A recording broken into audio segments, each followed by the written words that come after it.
So a few days ago, I read an article about Hayden Christensen's return to a Star Wars project. With this particular one, it's the Ahsoka show. I don't know about you, but I think this is amazing news. Anyone who has watched my channel long enough is pretty aware I don't have the highest opinion of the Star Wars sequel trilogy. But Disney Plus, with The Mandalorian, is killing it, and it's proven to be a worthy successor to the original and the prequel trilogies. What's wonderful about Christensen's return to the role of the Dark Lord of the Sith is the Ahsoka show isn't the only one that he's appearing in. He's also been cast as Vader in the much anticipated Kenobi show, which is set in the time after the Revenge of the Sith and before A New Hope. Hayden hasn't played the role of Vader since Revenge of the Sith, and that was released all the way back in 2005, aside from him voicing Anakin Skywalker in Rise of Skywalker. Palpatine. She's a Palpatine. Why is this amazing news? Well, let's go into the history of Hayden's time with the Star Wars franchise and beyond. Simply put, he did not have the best reception from the prequel trilogy. Hayden was cast as Anakin in the 2002 Attack of the Clones. In that movie, we got such classic lines like, "I hate sand," and "I'm haunted by the kiss that you should never have given me." To say some of the dialogue in that movie was cringeworthy is a bit of an understatement. But I blame George Lucas more than Hayden Christensen on that. Now, don't get me wrong, George is a genius and has created a fully immersive universe that has endured through the ages. But Mr. Lucas is not the best at writing dialogue. Sadly, Hayden Christensen did get the brunt of the negative reaction from the Star Wars fanbase for his portrayal of Anakin Skywalker. Some even claim that he wasn't a good actor and should have been recast. Personally, I am not of that opinion, and I urge anyone who hasn't seen the movie Life as a House to check it out. It put Christensen on the map, and for a very good reason. It was a breakout performance for him. Another reason for the poor reception of Hayden's portrayal of Anakin is probably the laissez-faire style of directing that George Lucas's style of directing can be described as. People that have worked with him have normally stated he gives 2 notes for any given scene, faster and more intense. Now keep in mind, Hayden was only 19 years old when he was in Attack of the Clones. So with little guidance from directors, it's easy to see why his performance suffered in the movie. 3 years later in Revenge of the Sith, Hayden reprised the role of Anakin Skywalker. Now, I'm not exactly sure why, but he seemed to really grow into that role of the Chosen One. Perhaps it was just 3 more years of life experience, or maybe it was better direction from George Lucas. One thing Episode 3 had was breathtaking lightsaber combat scenes. The end battle between Anakin and Obi-Wan especially stands out. It was a physical show, a representation of their love for each other giving way to a deep hatred from Anakin. Though I don't believe Kenobi ever hated Anakin, even with everything that happened, I still think Obi-Wan loved him as a son. That's a bit off topic, but it was just a rando thought that I had when I was typing this. Oh, one last thing. He even got into the Darth Vader suit. They could have put anybody in there, but he wanted to do it. I respect him for that. Hayden's most significant role outside of Star Wars was the critical darling 2003 film Shattered Glass. He was also excellent in that too. And the 2009 action film Jumper. By the way, this is a very underrated film. And a little secret, if you view it from the perspective of Mace Windu trying to get revenge on Anakin for his severed arm, the movie becomes even more enjoyable. Now, I say this because Samuel L. Jackson is in it. This, at this point, is their 3rd movie together.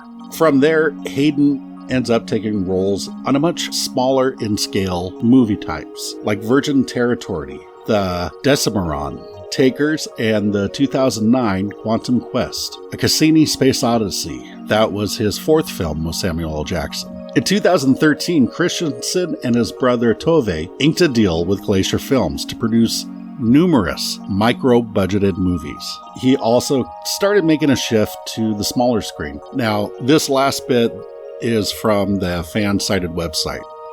So, just a little heads up there. Now, why did he do that? I mean, I'm sure he could have taken more high-profile roles than what he ended up doing, but I kind of think this might have been him paying the dues in the industry that he felt he hadn't done, because he was pretty much thrusted into Star Wars. Or it could be a desire to continue to act without having the pressure of stardom. In any event, it was well over a decade that he stayed away from all things Star Wars. Around 2017, Hayden started popping up at conventions again. He would even go so far as to sign jars of sand for people who stood in line for his autograph. I think Christensen became a wonderful ambassador for the prequels for the current, at the time, 2017, audience and fandom, and the new group entering Star Wars fandom with the sequel trilogy. This was wonderful to see because it seemed like Hayden Christensen not only was coming to peace with his role as Anakin/Darth Vader, but also finally enjoying the hell out of the fandom that he rightly deserves. Now, around 2019, the much anticipated ObiWan Kenobi series was announced for Disney+.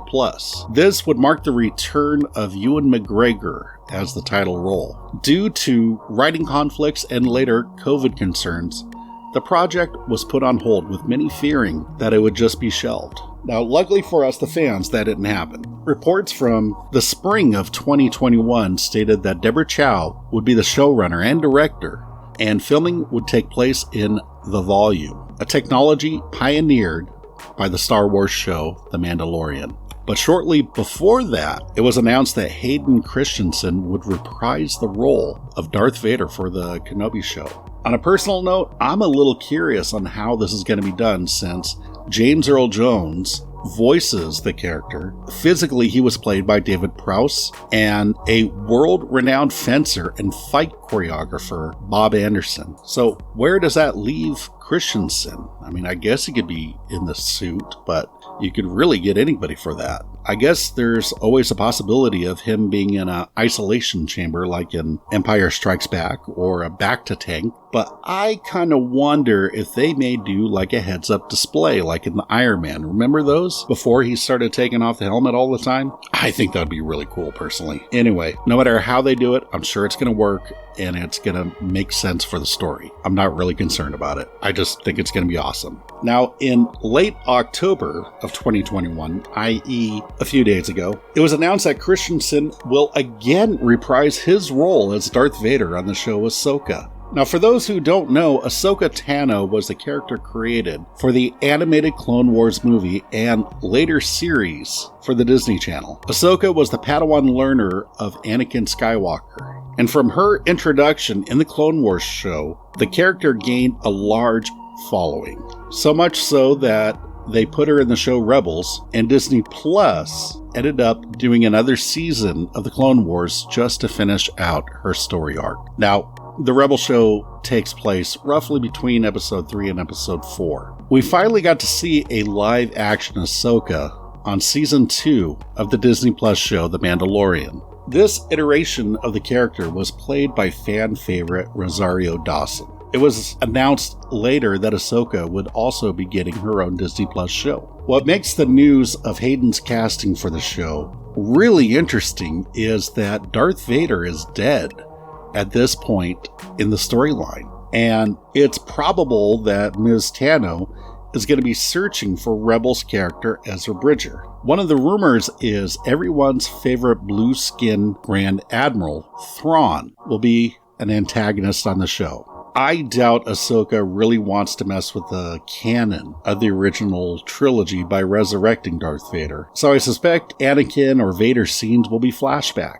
The one thing that would be awesome, and I really hope they do this, is what about a Force ghost Anakin helping guide Ahsoka in her quest to find Ezra? That would be really cool. So now Hayden is appearing in 2 Disney Plus shows. What could this mean for the future of the franchise? Personally, I think a Darth Vader show with Hayden Christensen would be absolutely wonderful. And at this point, I think it's a possibility, really. But as always, I would love to know what you guys think. Feel free to comment down below, and if you haven't already, please hit like and subscribe button.